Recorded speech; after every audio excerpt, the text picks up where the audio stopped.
എല്ലാവർക്കും നമസ്കാരം. നമ്മുടെ പുത്തനൊരു വീഡിയോയുടെ എല്ലാവർക്കും സ്വാഗതമുണ്ട് കേട്ടോ. അപ്പോൾ ഇന്നത്തെ നമ്മുടെ പരിപാടി എന്നാന്ന് വെച്ചാൽ നമ്മളിന്നൊരു മുട്ട കൊണ്ടൊരു സംഭവം ഉണ്ടാക്കാൻ പോവുക.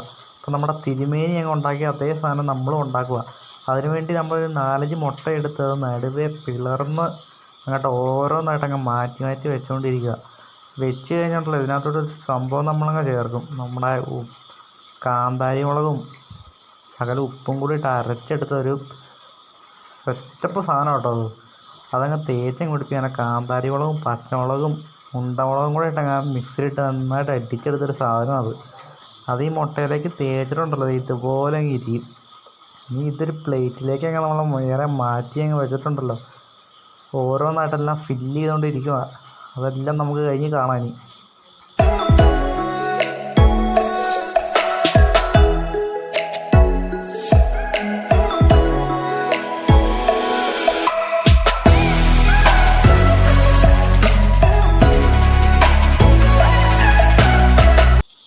ഞാൻ ട്രൈ ചെയ്യാത്തവർ എന്നായാലും ഒന്ന് ട്രൈ നോക്കുക. വെറും മുട്ടയും കുറച്ച് കാന്താരി മുളകും മാത്രം മതി ഇത് സെറ്റാക്കി നോക്കാനായിട്ട്. എല്ലാവരും ഒന്ന് വീട്ടിൽ നിൽക്കുമ്പോൾ ചുമ്മാ ഇരിക്കുമല്ലോ ഇപ്പോൾ.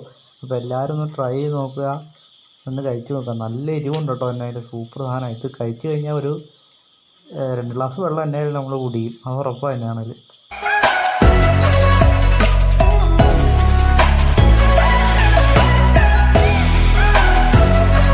ആഹാ, ഇനി ഇതെല്ലാം കഴിച്ച് കഴിയുമ്പോൾ ഉള്ള നമ്മുടെ കൂട്ടുകാരൻ്റെ ഒരു എക്സ്പ്രഷൻ തന്നെ ഞാൻ കാണിച്ചു തരാം കേട്ടോ. ഇനി നമുക്ക് അവനെ ഇത് കഴിച്ച് കഴിഞ്ഞ് അവൻ്റെ ഒരു അഭിപ്രായം നമുക്കൊന്ന് കേട്ട് നോക്കാം. നോക്കടാ, എങ്ങനെയുണ്ടെന്നാണ് ടെസ്റ്റ് നോക്കി.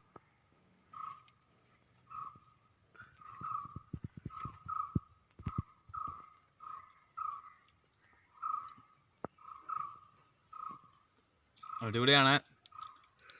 കുറച്ച് എരിവ് കൂടുതലാണ്. എരിവ് നല്ല എരിവുണ്ടോ? കുറച്ച് എരിവ് കൂടുതലാണ്. ജോളച്ചപ്പ് കഴിച്ചിട്ട് എത്ര എരിവുണ്ടോ? ജോളച്ചപ്പിനെക്കാളും എരിവുണ്ട്.